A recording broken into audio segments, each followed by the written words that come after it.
தண்டகாரண்யம் படத்தினுடைய ரிவ்யூ தான் வந்து பார்க்க போகிறோம். இந்த படத்தினுடைய ஒன்லைன் ஸ்டோரி என்ன அப்படின்னு பார்த்தீங்கன்னா, படத்தினுடைய கதாநாயகனான கலையரசன் வந்து பார்த்தீங்கன்னா, ஒரு ஃபாரஸ்ட் ஆஃபீஸராக வந்து டெம்பரரியாக வந்து ஒர்க் பண்ணுறாரு. இன்னும் ஜாப் வந்து பர்மனெண்ட் ஆகல.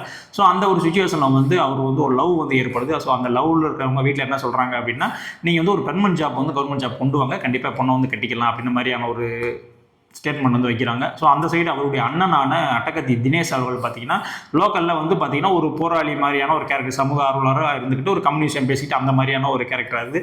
ஒரு சுச்சுவேஷனில் வந்து பார்த்தீங்கன்னா இவருக்குடைய வேலை வந்து பறிபோகப்படுது. ஸோ அப்போ கலையரசன் வந்து என்ன செய்கிறது அப்படின்னு சொல்லிட்டு முழிச்சிட்டு இருக்காரு. ஸோ அப்போ வந்து பார்த்தீங்கன்னா தன்னுடைய வீடு சொத்து பற்றி எல்லாத்தையுமே வந்து ஓரளவுக்கு வந்து விற்று ஒரு பயிற்சி பள்ளிக்கு வந்து அனுப்பிச்சு வைக்கிறாங்க. நீ வந்து ஒரு ஆர்மி, ஒரு போலீஸோ ஆர்மி அந்த போய் ஒரு நல்ல நிலைமைக்கு வந்து வந்துரு அப்படின்ற மாதிரி அனுப்பிச்சு வைக்கிறாங்க. ஸோ அங்கே போன பிறகு தான் தெரியுது அங்கே என்னென்னலாம் நடக்குது அப்படின்னு. ஸோ அதுக்கப்புறம் படத்தில் என்ன நடந்துச்சு அப்படின்றதான் வந்து படத்துடைய ஒன்றே அந்த ஸ்டோரி. மெயினாக வந்து பார்த்தீங்கன்னா அந்த படத்தில் நிறைய கம்யூனிசங்கள் வந்து நிறையாவே வந்து பேசியிருப்பாங்க. அது மட்டும் இல்லை, நக்சலைட்னா என்ன, யார், அவங்க ஏன் வந்து இப்படி வந்து உருவாகிறாங்க, ஒரு டீமுக்கு ஏன் அவங்க நல்லவங்களா திடுறாங்க, இன்னொரு டீமுக்கு ஏன் வந்து அவங்க வந்து கெட்டவங்களா திடுறாங்க அப்படின்ற மாதிரியான நிறைய விஷயங்கள் வந்து இந்த படத்தில் வந்து ரொம்ப நுண்ணிப்பாக சொல்லியிருப்பாங்க.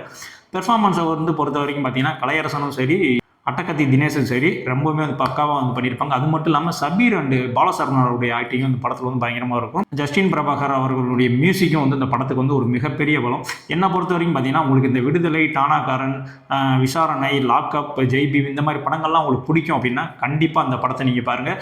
இந்த படம் வந்து உங்களை அந்த அளவுக்கு வந்து கவரக்கூடிய வகையிலாக இருக்கும். மற்ற ஜெனரல் ஆடியன்ஸை பொறுத்த வரைக்கும் ஒன் டைம் பார்க்கக்கூடிய ஒரு நல்ல படம் தான்.